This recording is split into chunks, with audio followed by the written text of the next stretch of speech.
Oh! Okay. I think I'm live. I'm alive, I'm live, and I'm not wearing any pants. Remember that one time when I spammed your DMs with H? Sure do, pal. Desu. Alright, bet. Oh! He goes ho. I go ho too. How are sounds? Or is everything is sounding no sounding is not good. No, that's bad. Shh. Is sound good? How is sound? Can you hear me? I mean that's the only thing you'll be able to hear is my voice. Sounds lit. What is this? Hello, Dad. Welcome to Reading with Alexis, but Alexis is bad at reading out loud, so you know how great this will go. Who's excited? Raise hands. Hands.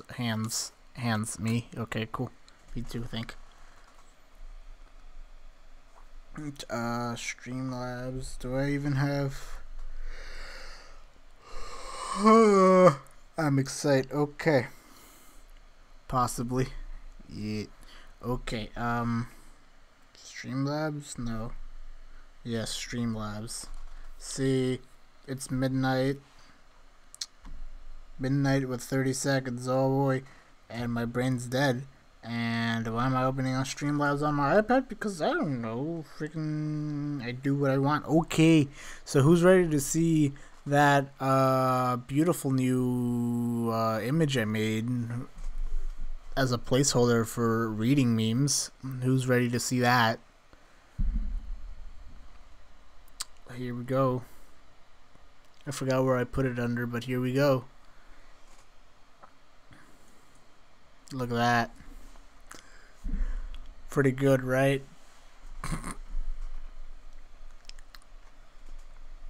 This one took 5 hours to make. I hope you like it. I did a really good job, you can tell. The ultimate podcast. Alright, this is it. Can't wait for Zach to see this, and he's just gonna show up not knowing anything. But here it is. It's gorgeous. Wait, we need she needs to be everywhere too, so hold on. We need quick, someone give me the camellia picture. Stat.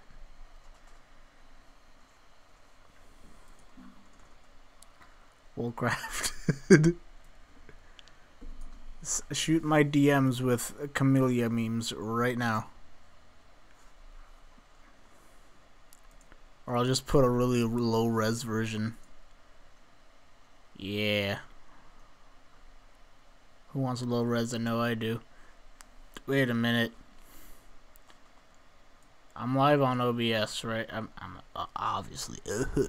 Is Couchbot dead? Because only Now Live said I'm live. So, hey, look, there she is. Think. I will now just. I said I will now just. Fine, I'll just open it on the internet and then drag it in because I'm a good boy. Here we go. Oh, well, there she goes. It doesn't like bimps. Doesn't like bimps. Remove. Yes. Hey, what do you think of Dot Matrix Planet logo? It looks pretty good, dude. I'd want to hang that up on my wall. Save image 2. The pictures folder. I said the picture. Yes. It's tiny, sure is. I'll still hang it on my wall fridge thing. Where is pictures? You like how like smaller than my hand? Oh, that's oh. Is it like smaller than a sticky note even?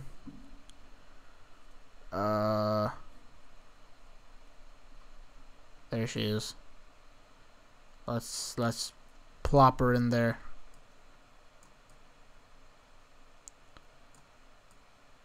Oh, no one saw that. Mm-hmm.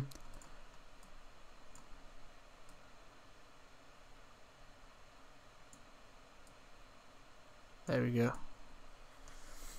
Okay. About same size as sticky note. Damn, dude. Okay. Now I think we're ready to read a book. What do you guys think? I'm gonna get myself comfy. Just gonna... Can't lean back. Yes, I can. I'll take the microphone with me. Okay. So, today... Ooh. There goes the microphone. Hello. There we go. Today, we are reading a book called Brainjack by Brian Falkner. Not to be confused with Brian Falkner. Is good book. I like. I forgot when I read for first time. Who's ready to have me read horribly book? I know I am.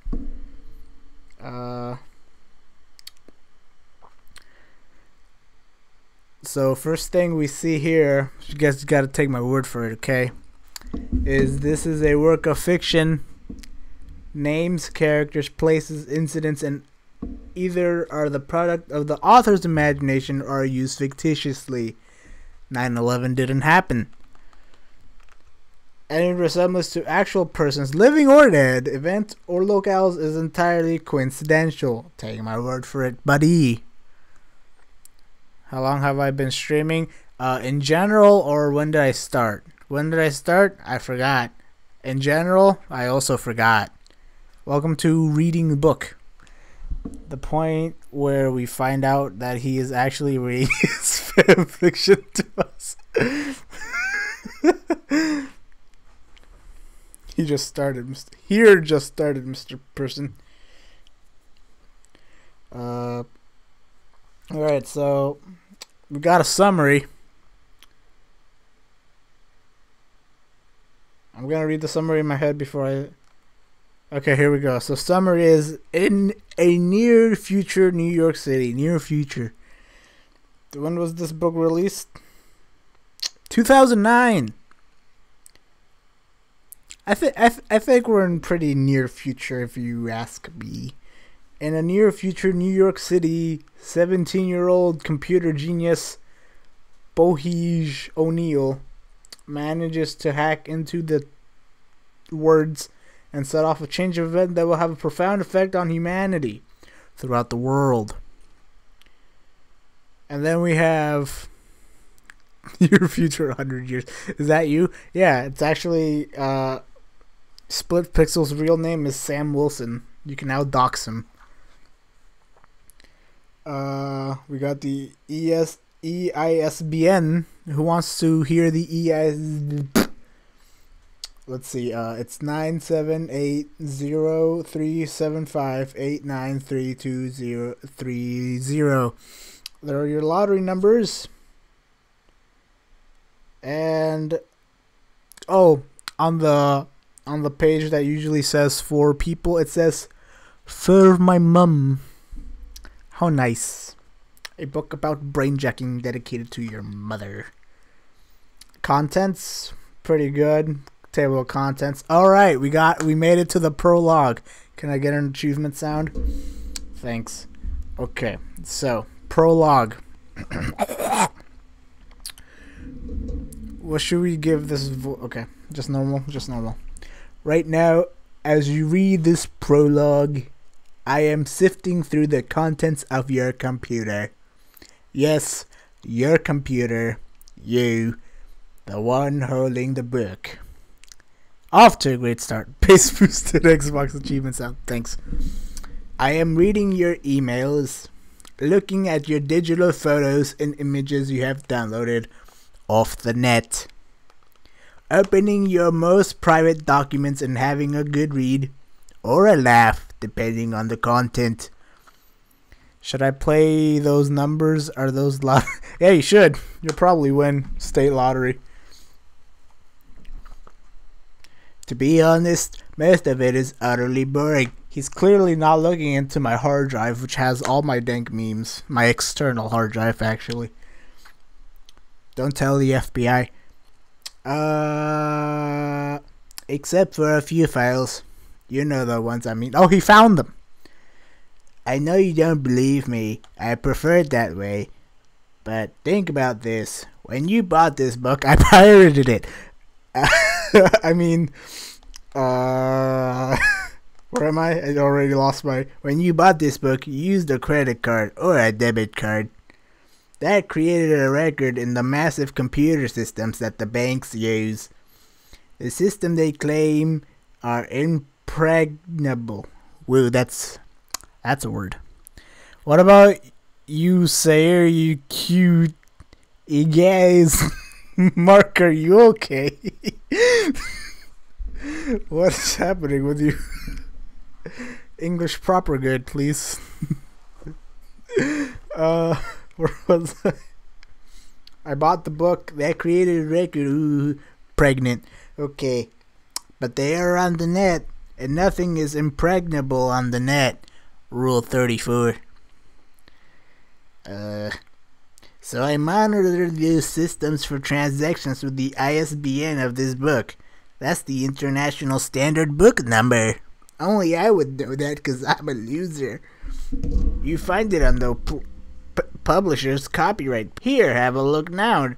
It's 97. Oh, okay. So he's just gonna list the ISBN number to freaking make me spooked. Which, as a dumb, however, oh, we're not streaming anymore. Oh.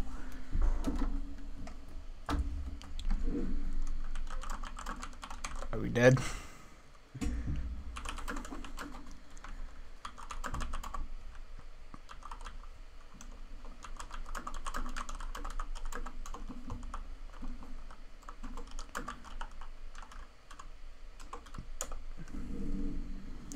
Did he hack my stream? Are we dead?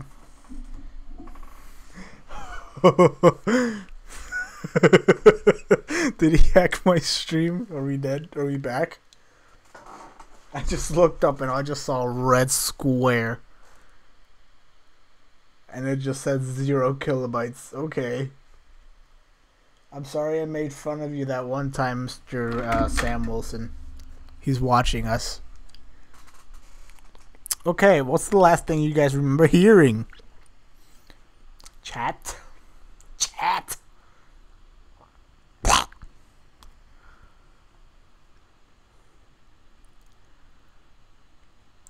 Come on with the power invested in Tiny Camellia.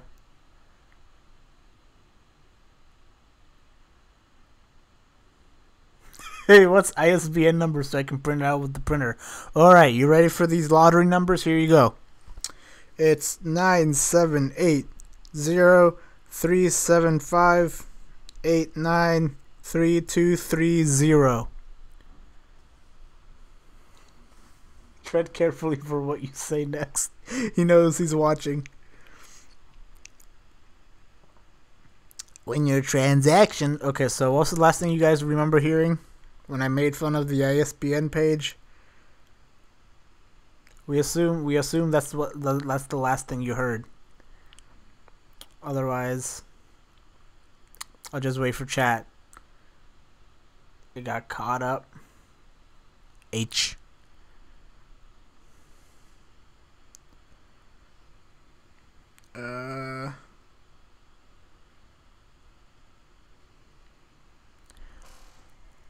Where do I read, chat? Talk to me. Say words to me so we can keep reading this amazing book. We're only on page 7 out of... I don't know.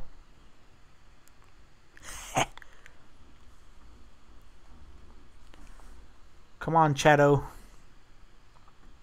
Chat-O. Are you even... Yeah. Okay. That's that Pixel. Who else? Come on.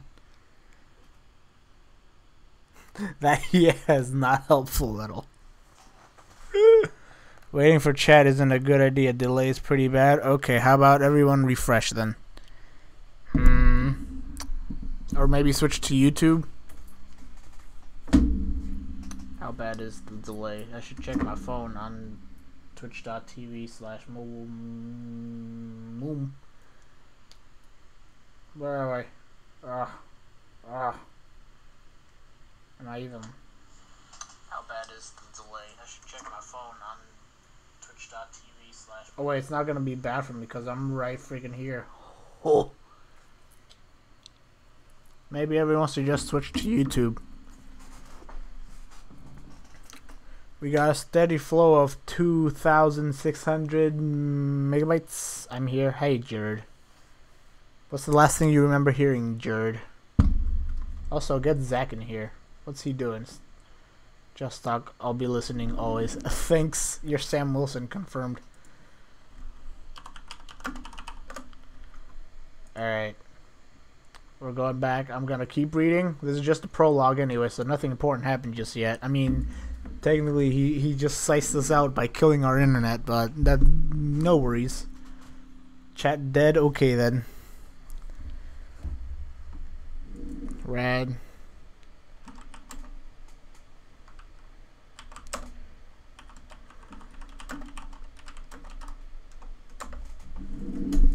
Alright. And we're good. And we're going. And we're going. Alright, so when your transaction went through, I hacked your internet and told your stream to stop. I got an alert from one of my monitoring programs, and as I had nothing better to do, I dug a little deeper. I got the credit card number from the transaction log, and that, with just a quick little poke around in the secure databases of the bank, gave me your home address and telephone number.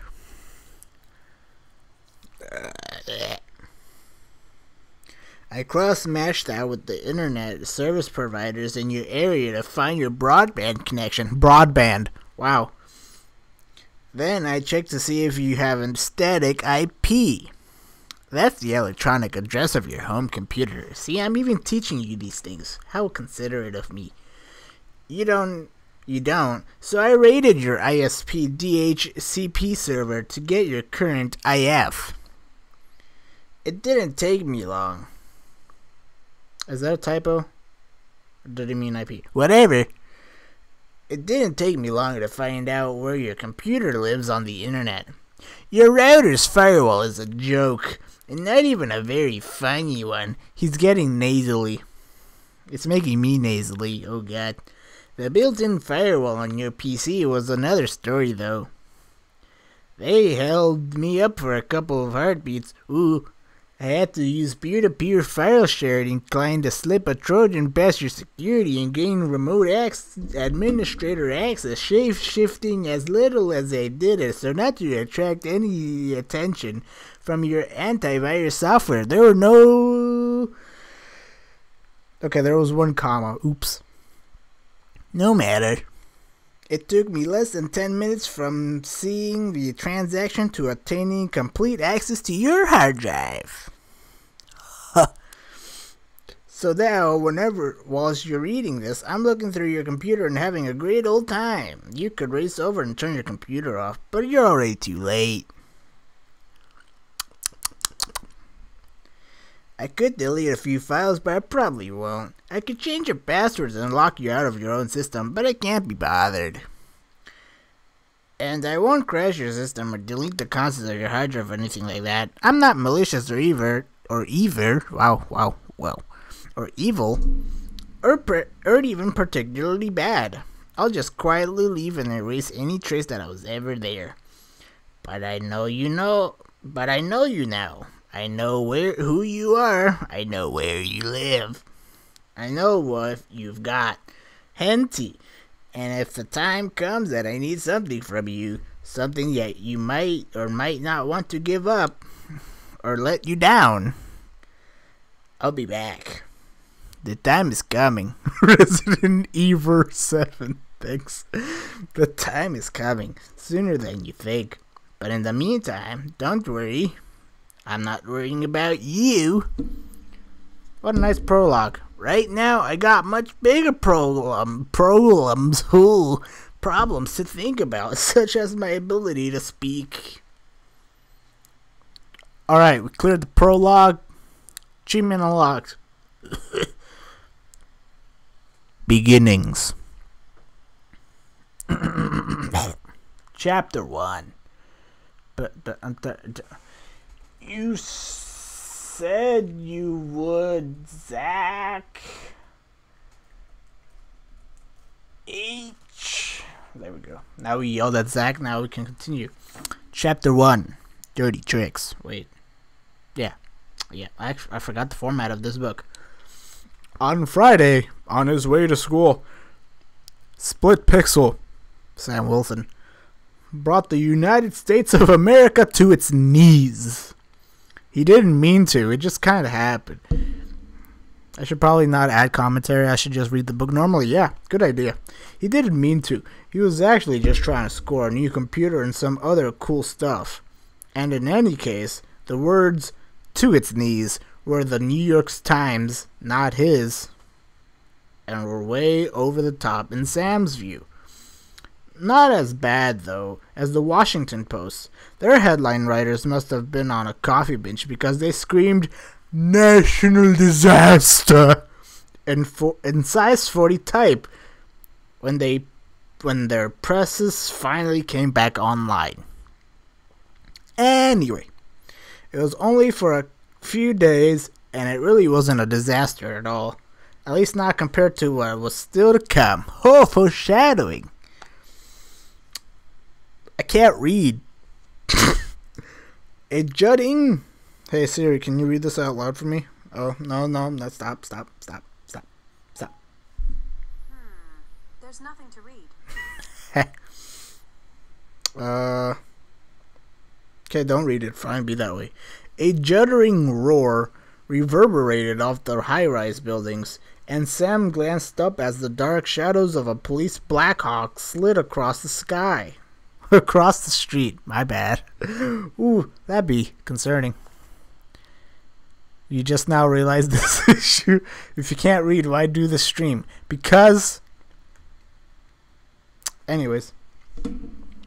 His breath caught in his chest for a moment. I'm doing pretty good, okay? Siri became Siri.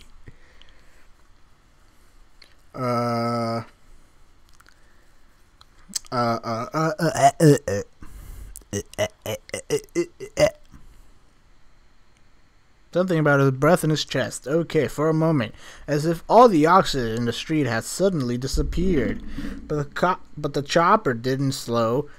It was just a routine patrol. Wow, that almost rhymed.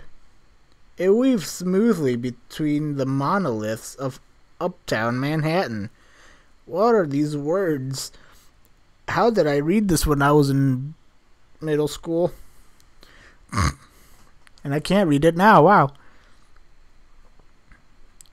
A cop with a long rifle spotlighted in the open doorway by a brilliant orange burst of early morning sun. He tried... This hurts my head. Simple. You should put the profile picture on the book. You weren't reading out loud. You're right. I can't read out loud for my life, but I try my best. You should put my profile picture on the book. Alright, send me your profile picture right now in DMs. And then I'll friggin' put it on there. Now, where were we?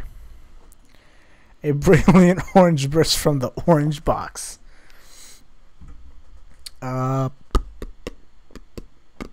Something about the morning sun. Orange burst of the... Yes, there we go. He tried to remember a time when armed police and helicopters hadn't patrolled the city, but he couldn't. Lord Gabe descended upon the world that day. Mortifer. He tried to remember a time... Yeah, I just read that. Wow, good job. It seemed that it had always been that way. At least since Vegas.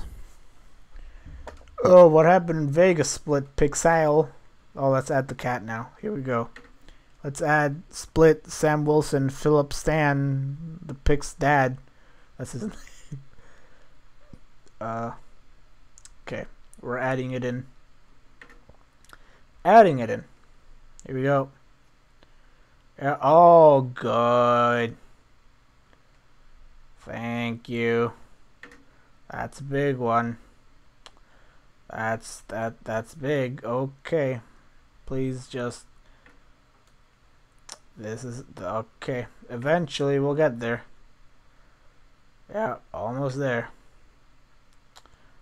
Almost there we go, and then we just slap it on there. It will rotate. We'll add some pizzazz. We'll just edit rotation. Let's give it a -15. -15. I said yes. Close enough. Beautiful. Okay, team. Back to reading. Gray clouds were leaking. Wow. Gray clouds were leaking a dreary, misty drizzle from high over the city, but low on the horizon there was a long, thin gap into which the sun had risen, teasing New York with a short-lived promise of a sunny day. Oh man, the guy watching on YouTube left. He wasn't a true believer. He couldn't handle my memes. What is reading? This is now Cat. We have Cat and Camellia. Camellia is like in the distance watching.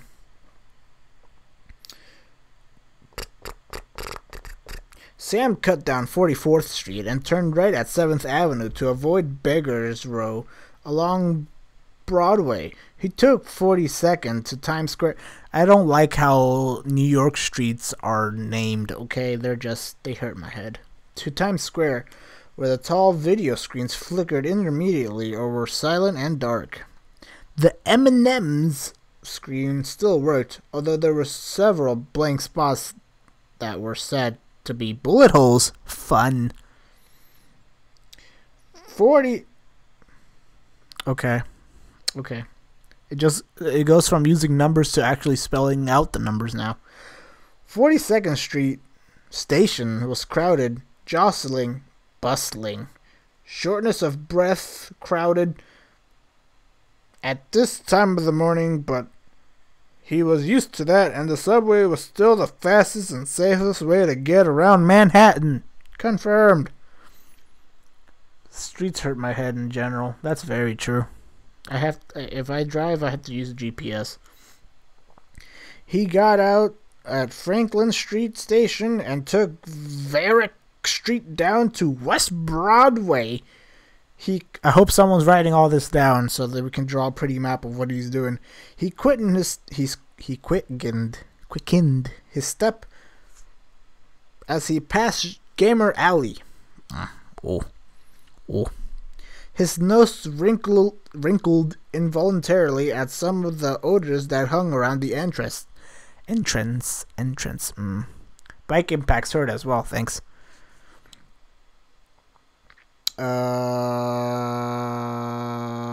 So basically moist and body odor. Okay. Two dogs were fighting on the corner of Thomas and West Broadway, but stopped as he approached. He slowed, not comfortable with the narrowing of their eyes, or the jelly streaks of drool dripping from their fangs. One took a step forward, a low growl in its throat. The other followed, its lips drawing back from its teeth. Hot. I'll drive into that ditch. Now scream. Sam backward. The dogs moved closer, haunches high, stalking him. He stumbled backwards a few more steps. A police Humvee cruised past, and he half turned towards it, hoping the cops would stop and intervene, but they either didn't see or didn't care. The entrance to Gamer Alley appeared to his right. As the dog spread out to cut off his escape, he turned and strode into the smoky unease of the alleyway. He glanced behind, but the dogs had not followed. Then he turned into a dog. See, the dogs aren't gamers, and they know they're not allowed in Gamer Alley if they're not gamers, so that's why they don't follow. It's not because of the stank. It's just because they're not gamers. The walls of the alley were high. And that's the end of the book. Thank you for joining the stream. Good night. And the street was narrow. A deep saw cut across a city block. None of the dawn glow penetrated. Just a tired dullness that washed through the clouds and was swallowed up by the steam and smoke from the food stalls. Gaudy! That's a word. Gaudy fluorescent signs appeared indistinctly through the haze, promising the latest in video gaming technology. This is back in 2009. Okay. The games they promoted outside were innocuous, but everyone, especially the cops, knew that inside, the full range of games, including all the illegal ones, was freely available. Oh, that's nice. People drifted past. Both men and women with the vacant stares and twitching hands of long-time game addicts. Sam thrust his hands into his jacket pockets, hunched his shoulders, and moved deeper into Gamer Alley. A woman in her 20s, fashion model, beautiful, sat on a blue office chair right next to an overflowing dumpster. Her hair was plastered to her scalp by the rain, and droplets of water formed on the end of her nose before breaking away in a rhythmical pattern. She did nothing. She was probably dead. She said nothing. Oh, she just sat, watching Sam as he made his way down the alley towards her. A game addict, for sure. As he neared, the chair swiveled slightly, and although her head and neck did not move, her eyes remained fixed on him. He passed her. The chair swiveled more, her whole body turning with it to stay focused on him, her face expressionless. His shoulders crawled as he left her behind, as if her strange inactivity might suddenly explode into mindless violence. What if someone's just T-posing? 10 yards past, he glanced back. She stared at him, unmoving. Want to buy a dog? Hey, Russian. Natsuki's here. The man in a shabby gray overcoat was right in front of him, and he had to stop abruptly to avoid a collision. You want to buy a dog? The dog in question was in the man's arms. A mangly cross about the size of a small poodle, but no detectable breed. He's a good boy, the man said, thrusting the dog forward. The dog snarled and snapped at Sam, missing his arm by a fraction of an inch. A whole fraction. No, I hardly ever bites, the man said. No. Sam took a wide step around the man as the dogs... See, there's voice acting. Aren't you guys glad? Sam took a wide step around the man as the dog's teeth snapped together again in midair. The end of the alley neared. Doing a great job. By the end of this book, I'll be a reading professional, don't worry. To his right, I'm not finishing the book today, by the way, I hope that's clear. To his right, a door opened on a second-story fire escape. A man in his 50s burst out of the building dressed only in Mickey Mouse shorts. Boxer shorts, important. And a Hawaiian lei around his neck. He was carrying a coffee machine. He leaped down the metal stairs 3 at a time and disappeared across the street and around the corner of the building just as 2 policemen in black tactical gear burst out of the same door, hard on his heels. Goals, to be honest. You will finish. You will believe. No, please, it's 1 a.m. Sam memed. Sam escaped.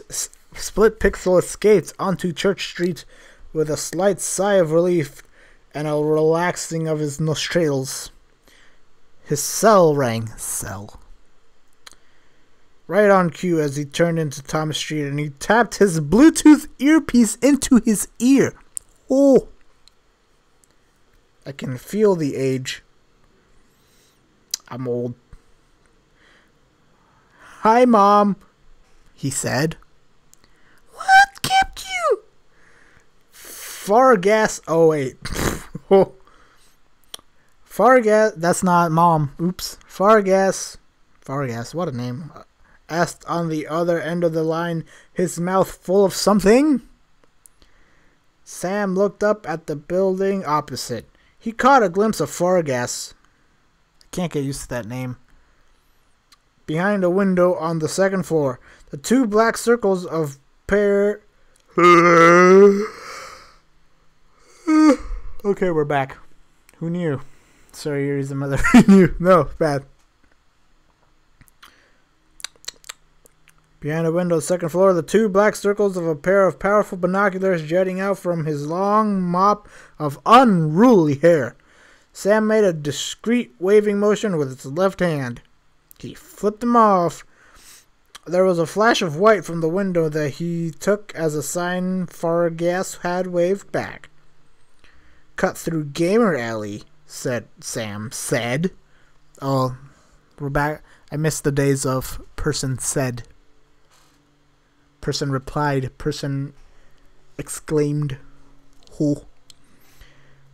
I gotta do voices I hate. Oh God, okay. There was a short pause whilst Fargas digested that. Quick hit on the way? Just sightseeing, said Sam. Sam said, "Who? What are you eating?" It would be caramel corn. Fargas was the only person he knew who could eat caramel-coated popcorn for breakfast. Oh, I bet he's fat. Caramel corn, ha, Fargas said. Want some? I'll toss a couple pieces out the window. Suddenly not hungry, Sam said. Can't think why. He walked casually past the Telecomerica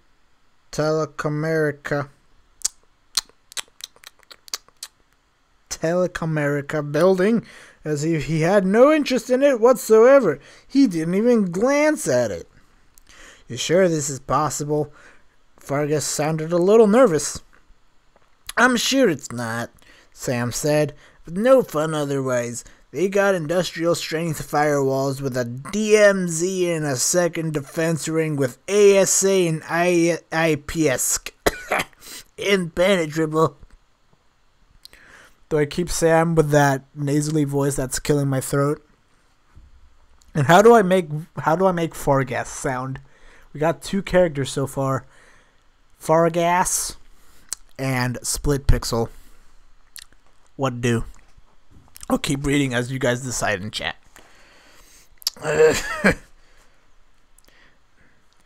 Then give it away, dude, Fargas said. I'm not going to jail for the sake of a hack. Fargas, Sam said. You're my brother and I love you, other related, but you gotta get your head out of your butt before you fart and suffocate yourself. I think he wanted to say ass, but he knew kids were reading this book. Smart man. I'm not your brother and you don't love me, Fargas pointed out. You know you're the one I turned gay for. Sam grinned up at the window. Revolutionary book. Calling gay in a book. 2009. Wow. I can't believe it. I thought you liked Keisha. You know, the singer. I definitely turned gay for her, Sam said. If I was a chick. How is she? Still not interested. Her words are yours. Wait, who's reading right now? Oh, okay, I'm good. I'm doing good. Don't worry. Her words are yours. She's a sophomore. You're a senior. That's just wrong. Should be illegal. Have you asked her for me? Sam asked. Wow, Sam's a pedo. You can't ask her yourself? She's a sophomore. I'm 17. That's just wrong. She's gotta ask me. Loser, Fergus said. Oh, he's not a pedo. He's 17. Still weird. Not the one. Sam said, okay, here we go. The cafeteria, the caf. There's no apostrophe after the E, so it's not cafe, it's the caf. The cave was long, low, and thin. A brick-lined tunnel reached into the depths of the city block. The table Sam wanted wasn't you. No one heard that. No one heard that at all. But the smartly dressed businessman was just draining the last of his coffee, so Sam loitered by the door for a moment, pretending to read the chalkboard breakfast menu until the man left. He ordered a chai latte from the surly, honor-browed waitress and waited for it to arrive before opening his school bag. His bag of tricks. Dirty tricks. His was at the back of the cafe, deep in the heart of the building, besides a large leafy potted pot plant with an interlaced trunk. I'm good at reading, guys, I swear. The position has been carefully chosen. Opening his school bag was both exciting and terrifying. It was crossing a line.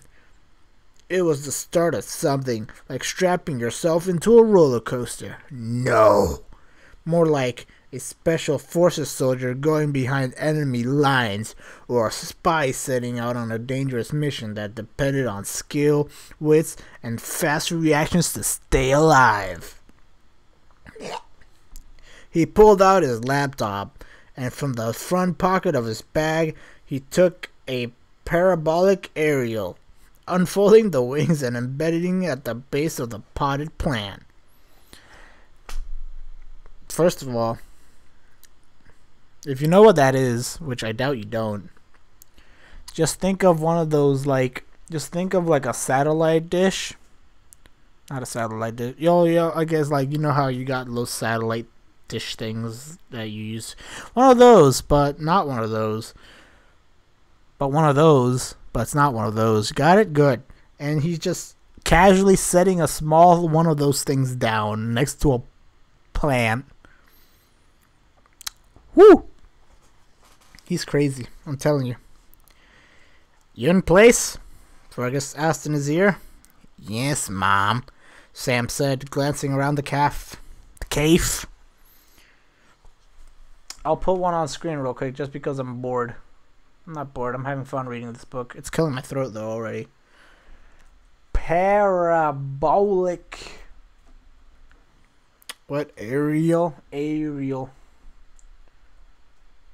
Am I right? Yeah, okay, basically. Just think of Dish TV. When you got those little, yeah, just think of those, okay? Yeah. Yeah, just one of those. Except it doesn't look exactly like that. It looks like it's made of mesh and black things. Okay, Mom. It was about 3/4 full. The cafe, that is. Mostly dark-suited businessmen and women. The occasional arty Greenwich Village type slumming it with suits. A man in his 20s with a completely shaven head and a spiderweb tattoo crawled up the back of his neck was seated. Oh, crawling. Okay, that's nice. Was seated with a stern-looking matronly woman, possibly his mother, in a severe gray woolen dress. These words are weird. A small group of tourists at a table by the door were busy taking photos of each other with their cell phones and laughing. They don't even have smartphones, Mark. They don't even have smartphones. His gaze to his laptop. Wait. Yeah, we already have smartphones by this time because 2007 the iPhone came out. Oh, okay. He switched his gaze to his laptop and opened his wireless connection manager. A red light on the front panel flickered orange. A red light flickered orange. That's really revolutionary. Then changed to green as it picked up signals from wireless networks nearby. Green like a traffic light. Green for go fast! The panel on his laptop showed 17 networks in all. The cafe's own free network for patrons had the strongest signal. The others came from all around and above him. Gigabytes of data flying through the air of the cafe. Personal, confidential, private data broadcast by people with utter faith in the security of their wireless networks. It's probably making him very moist. Nor was that faith totally unjustified. With intrusion detection and high-level encryption, it would take a very special person to hack into that data. An expert, a genius, a devil. All above, some would say.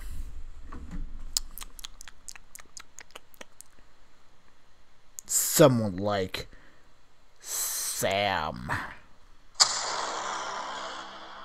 Sam ignored 16 of the signals. I incorporated the movie horn, and we're only like 13 pages of apparently 203. This book can't be that short. Oh well. Were we? He ignored them. Okay, cool. There was only one that interested him. An indistinct signal from a wireless access point on the other side of the old brick wall next to him, probably quite close by, but the wall degraded the signal until it was as thin as a ghost. The parabolic aerial he was aiming in that direction had a built-in signal booster. How convenient. He turned it back and forth, gauging the angle where the signal was the strongest. "How you doing?" Vargas asked. "No problem so far," Sam murmured. Wireless security is a contradiction in terms, like military intelligence or jumbo shrimp.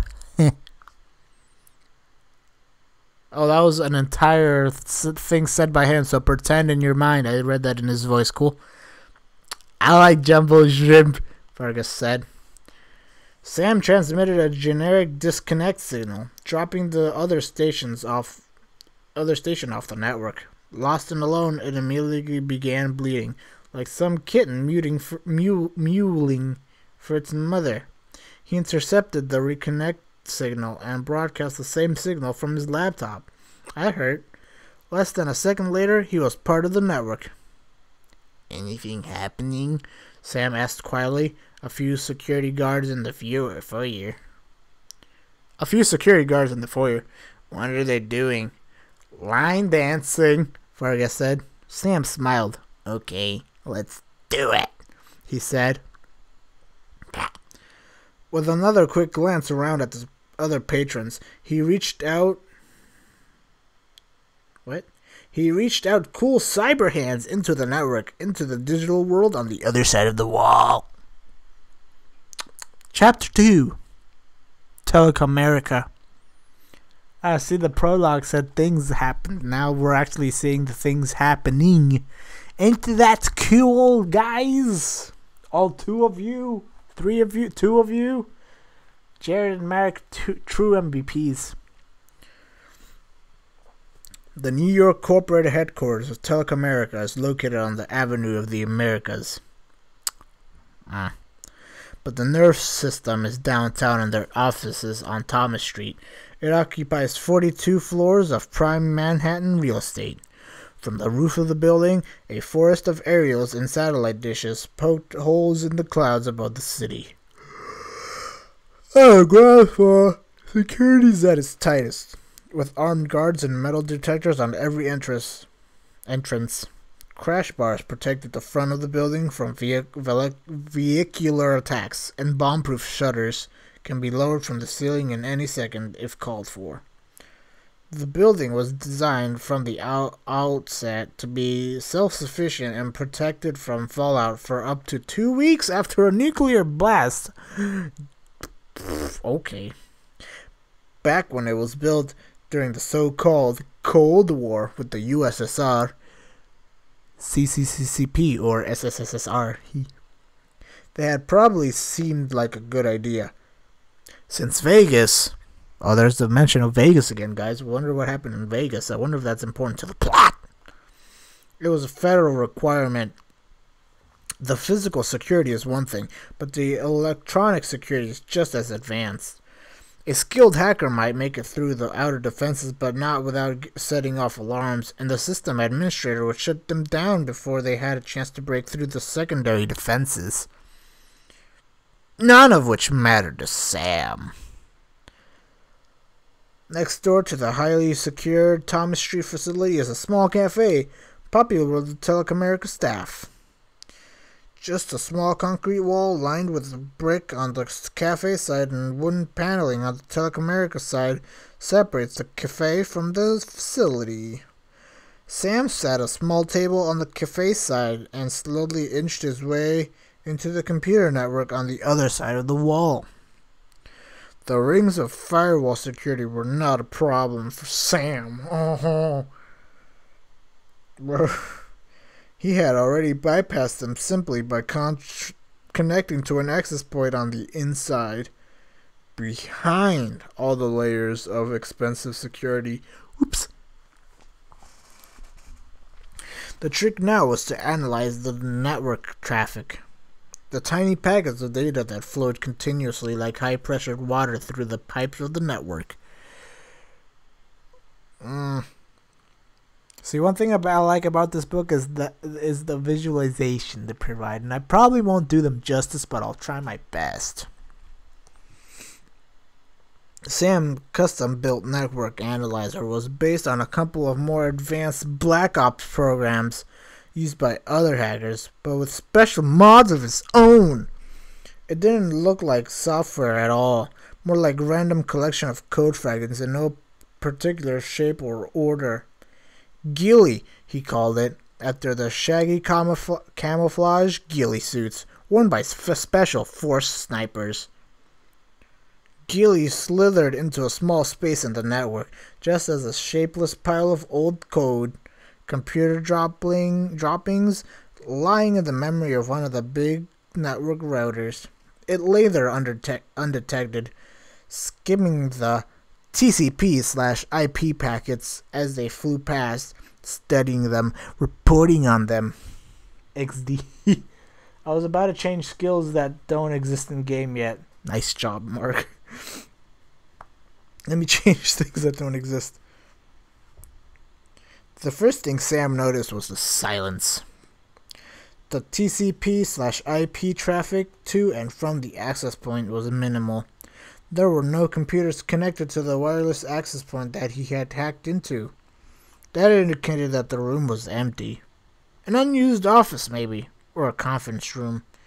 He scanned the room for peripherals, a printer, a digital projector, and a smartboard.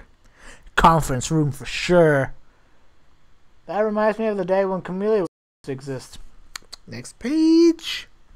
Soon, maybe tomorrow. Oh, wait, today. Shh. Next page. He kept it low, watching for intrusion detection programs, the network's guard dogs, smoke alarms, or tripwires. One of the guards is talking on his cell, Fergus said in his ear. You sure they can't detect this program of yours? Positive. What's the guards doing?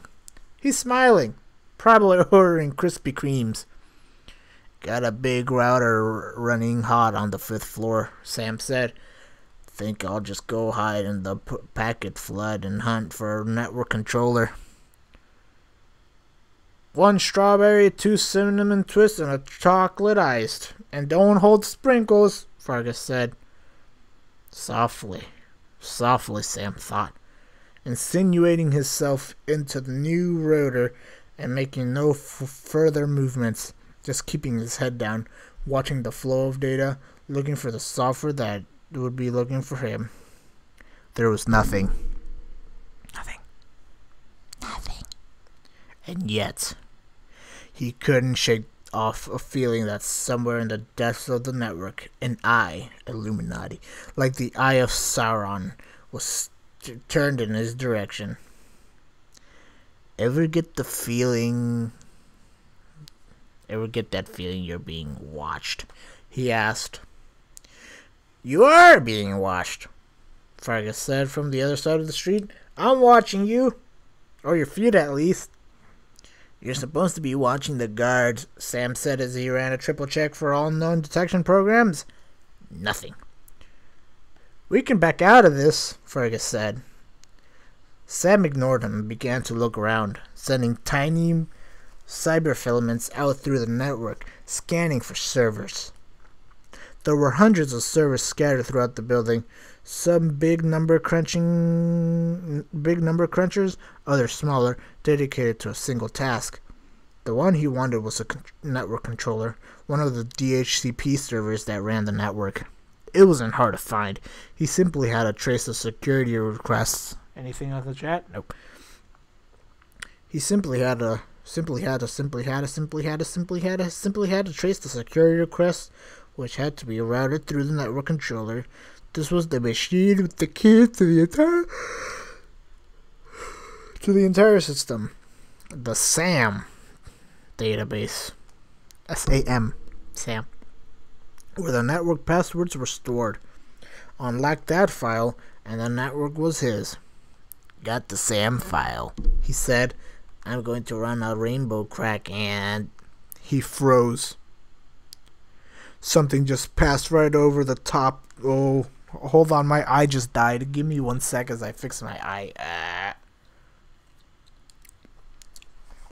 Okay, he froze. Something just passed right over the top of him, reading his code. Anti-intrusion. This was new, though, not as much as a watchdog chained to a post barking at intruders, but something infinitely more dangerous, something unseen that crawled into dark spaces of the network, probing here and there with electronic feelers. A network spider. First Sean goes all downhill from here. No, shush, I already yawned already. This is, I think, yawn number 2. Where were we? A network spider. He had heard of them, had even got a copy of one and taken it apart to see how it works, but he had never encountered one in the wild before. He should throw a pokeball at it. He shuddered as the digital legs of the dark creature probed his code. Ooh. Sifting through it, analyzing it, then it was gone, fooled by the electronic ghillie suit. What? Fargus asked. Security spider just went right over the top of Gilly. Pick you up. Cruise straight past. Going to be yawning for the next 3 hours. Sam traced the continuous yawning time begins. Sam traced the first. God damn it, you're. Sam traced the shape of the spiders and fed it into his early warning system. The next time the spider, or one of its kinds, come crawling in his direction, he would have fair warning. Cracking the network controller was going to be tricky. He briefly considered an ARP poisoning attack against one of the network switches. By the way, if you don't understand any of these terms, that's fine, because I didn't either when I was a boy. They just sounded cool and nifty.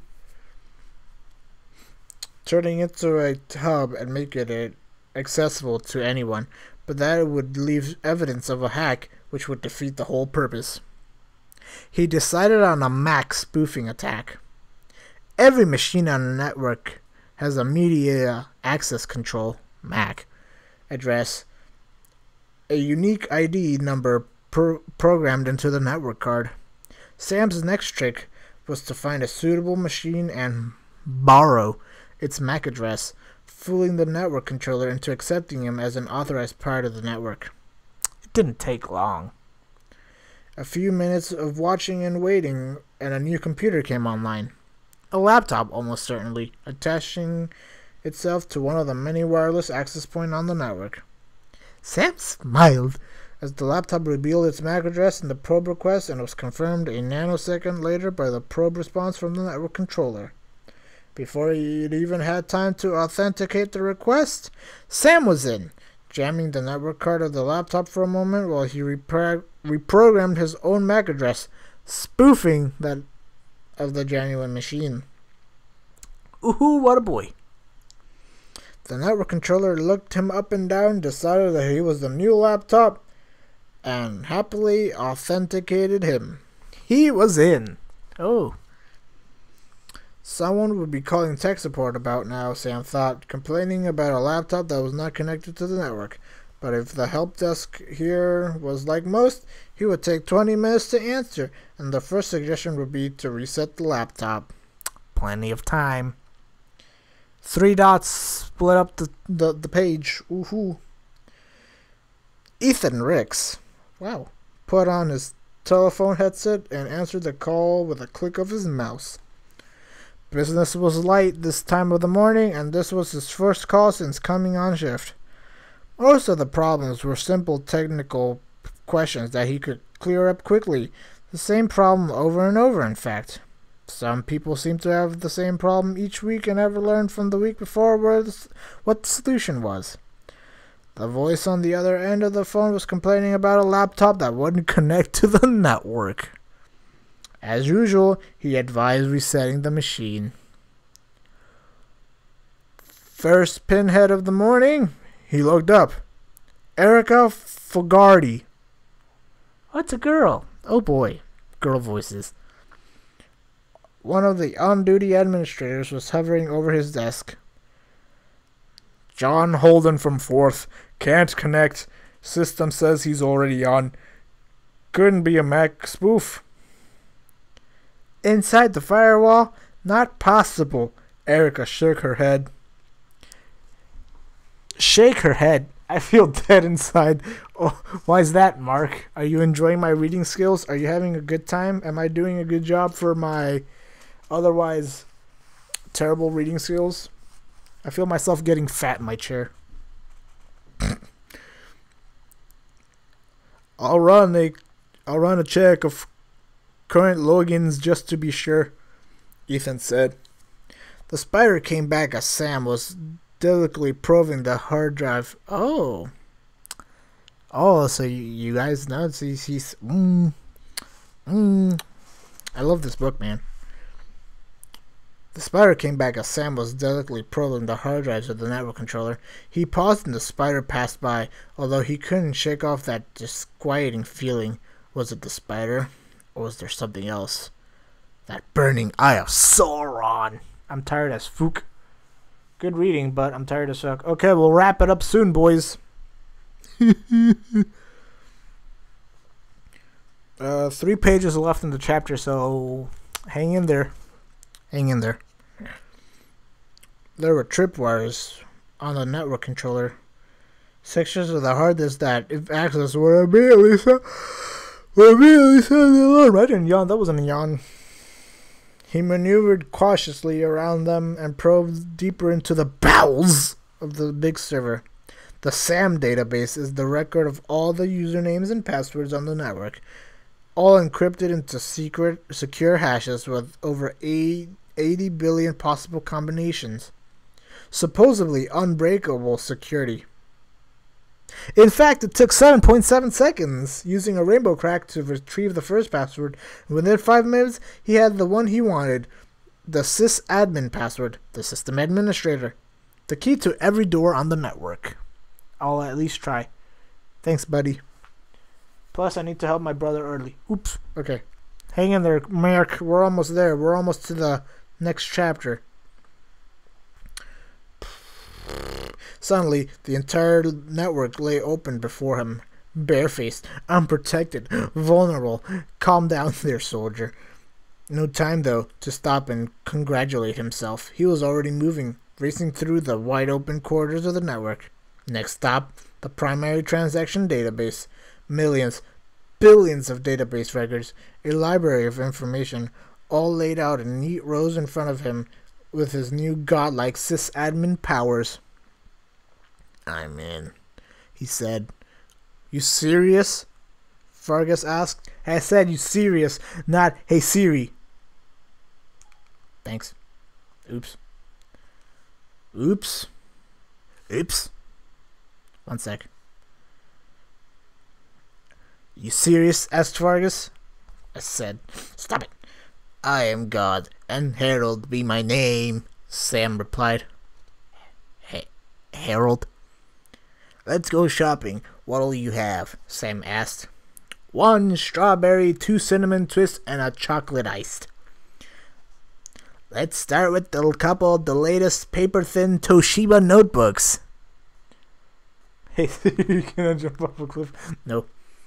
Look at this data technology. It's making me happy. Paper-thin Toshiba notebooks in 2009. Those are not real. But hey. Oh, wait, no. This is distant future. My bad. Sorry. You're right. But they're still using cell phones, so clearly they know what's up. Definitely. Sam scanned the database as he spoke, writing and executing SQL statements, looking up product codes and making matching entries in a sales order table. One of those new Neuro headsets, Fergus contributed. 2 headsets coming right up. Can I upsize you to a super combo? Records updated. The results window informed him a few minutes later. Just a minuscule drop in the massive Telecom America data ocean. A transaction that never was, but that, to the computers that ran Telecom America, was now a matter of record. An undisputed fact. Job done. Time to leave. He closed the SQL manager and waited, just for a few minutes to make sure that his covert operation had not attracted anyone's attention. If Telecom America suspected the break-in, they would run checks on the data, and that would reveal the changes he had made, which would lead them straight to him. But so far, so good. SQL. Ha! Funny that is still relevant. He. Scam sand. But yeah, your boy just hacked into Telecom America and bought himself paper-thin Toshiba notebooks and Neuro headsets. Woo! Excuse me, Erica. Ethan called across the room. Yeah? You using sysadmin? Nobody uses sysadmin. It's just a backup in case of password corruption. Someone is. She came and stood over his shoulder again. What are they accessing? Reflected in the screen, Ethan saw a horrified expression fall over Erica's face. The central database server, he said. Sam was just completing the cleanup, erasing every trace of his presence, when all hell broke loose. The network lit up like a fireworks display as intrusion alarms went off on all the main servers simultaneously. Powerful anti-intrusion code checkers roared through the network pipes, searching, scanning for anything out of the ordinary. Spiders, not one, but 100 of them, appeared in his radar, crawling everywhere. There were thundering crashes all around him as the electronic door slammed shut. Okay, I'm about to nail his. He's yelling crap. Okay, ready? Here we go. Crap. What is it? Fergus asked. They're on to me. It's like the 4th of July in here. Then kill Gilly and get out of there. Get out of there! I can't scream or anything at like 2 in the morning. I'll get killed. Frantically, Sam keyed in a self-destruct command, but he hesitated before pressing the button. Can't do that yet, he said. Sam, you know if they find it, to put it to pieces, figure it out, and add its profile to the antiviral databases. You'll get it. You've got to delete it and get out of there. It was true. If they caught and analyzed Gilly, it would be rendered useless. Not just now, but always. Still, he hesitated. Without Gilly, he was deaf, dumb, and blind. I need it, he said. If they know the database has been compromised, then they'll look for the most recent changes and they'll lead them straight to us. He logged back onto the database, a desperate plan forming in his mind. As system administrator, he had full power over the database, power to create, power to destroy. Gritting his teeth, he fired a data bomb right back into the heart of the transaction database. He fired a freaking bomb!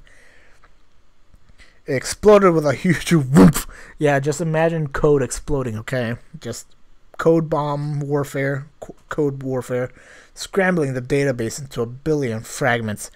Scanners swept over him, oblivious, fooled by the camouflage. They gave him a ray of hope. Maybe there was still a way.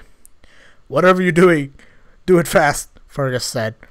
If they are looking for something, better give them something to find, Sam thought, reaching into his bag of dirty tricks and released a couple of vicious viruses into the arteries of the network.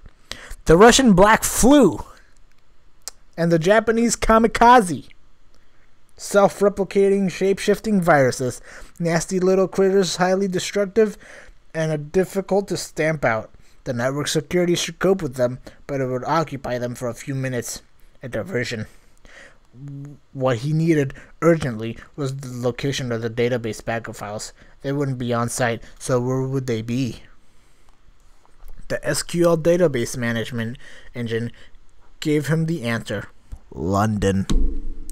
There were alternate backups in Washington, D.C., Melbourne, but London was the first go-to place of the system crash, which it just had. He digitally rocketed across the Atlantic and burst through the security in the London facility.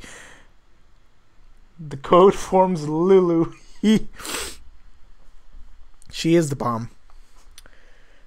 Okay, so he burst through the security in the London facility. So T-posing code, revolutionary. Not only bypassing the defenses so much as kicking the front door down, using his sysadmin powers as a battering ram. Even as he did so, he realized that Gilly was under attack. Someone, a human being, not a program, was reading its code line by line. Nothing he could do about that now. He still needed his eyes and ears if he was going to finish this. Erica was making Ethan uncomfortable, hovering just behind him. She was on the phone now, her voice loud enough to vibrate the ears in his headset. I don't even know how to voice girl right now. No, we don't know how they got in, she said. He twisted around. Logs show a wireless router disconnect and reconnect in the conference 3. Might have pirated a wireless router, Erica said, not too calmly. I've warned about wireless inside the DMZ. I got viral alerts on 3 floors, Ethan yelled. Variant of the Black Flu, maybe something else too. If it's wireless, then they're close. Get security on it. Erica hung up and sat down at the spare terminal next to him. I'll take these viruses. You stay on the hacker, she said. You like how all the code forms at. Did I goof up? Where did I goof up? Too late now. We're having a blast. You also like how Ethan sounds kind of Canadian Scott? He's a fun boy. The backup files were stored in a SAN. Sam realized. A storage area network. This SAN was well secured, padlocked as it were. Okay, that's a weird sentence. He could break it, but that would leave traces of his visit. He had to pick the lock. He struggled to concentrate, knowing that they were already at his tail. He prodded the lock softly, gently. studying the mechanism. "What have you done now?" Fergus yelled in his ear. "I've got security running around like their butts are on fire, running out into the streets." What are they doing?" "Checking cars, stopping traffic, scanning the buildings. It's only going to take them a few seconds to figure out where you are, Sam. Get out of there, crap. Coming your way now, right now." Sam slid the laptop off the table and onto his knees. What? Okay. As an armed guard burst in through the door in front of his in cafe. Cafe memes. TM. TM. Oh wait, I should probably scroll up and read chat. Yes. At Tim. Yes, okay. I'll probably watch it back and realize where I screwed up, and then I'll be like, oh! Oops! Oops! Okay, where were we? Checking cars, memes. He slid the laptop onto his knees as an armed guard burst in through the doors at the front of the cafe. His heart was hammering in his chest.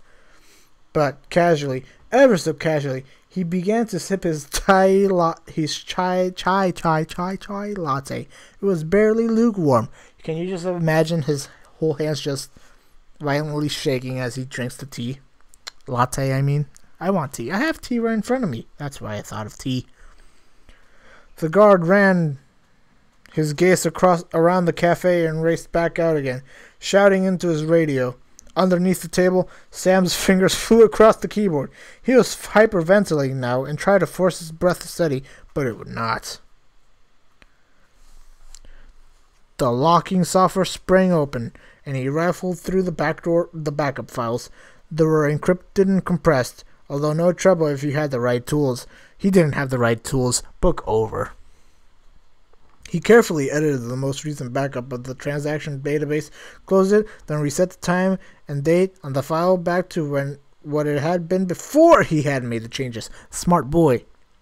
When they restored the backup files to replace the ruined database, they would be unwittingly putting his data right where he wanted it.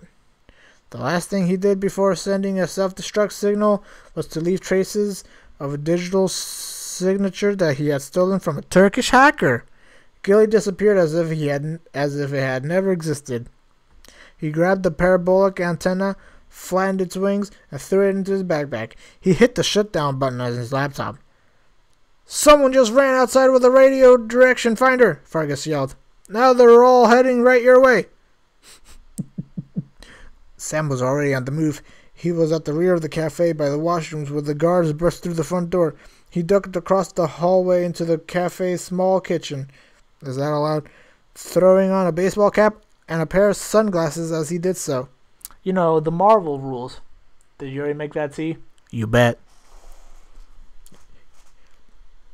Also, I like how they're following the Marvel rule of if you put on a baseball cap and sunglasses, you're suddenly unrecognizable. As he did so, running past the hot plates and startled chefs to the service entrance at the rear, he had merged onto Trimble Place. Looking back again and again, but seeing no sign of pursuit. A police Humvee went past him at speed, sirens wailing. He was so engrossed in what was, or wasn't, behind him that he completely failed to notice the security camera mounted high on a telephone pole that turned to follow him as he scurried along Trimble Place. Oops. He walked a little more steadily down Duane Street, eventually losing himself in the crowds thronging their way to work along Hudson Street. Slowly, Sam's breath began to calm. He checked his watch and increased his pace, partly to put in more distance from the scene of the crime and partly because he was late. It was 8:52 a.m. Time for school. Chapter 3. Chaos. And we're done. We're done. We're done. We made it to chapter 3, boys. We're done. How was this for part 1 of maybe 3 parts, 2 parts, 5, 10 parts? We did it. Back to the Planet Force server, boys. Effing all. I know, dude. Yee boy. All right, I can sleep now. Thanks. Oh wait, no, we need to be blessed. There we go. Bye, everybody. Thanks for listening along. Okay, bye.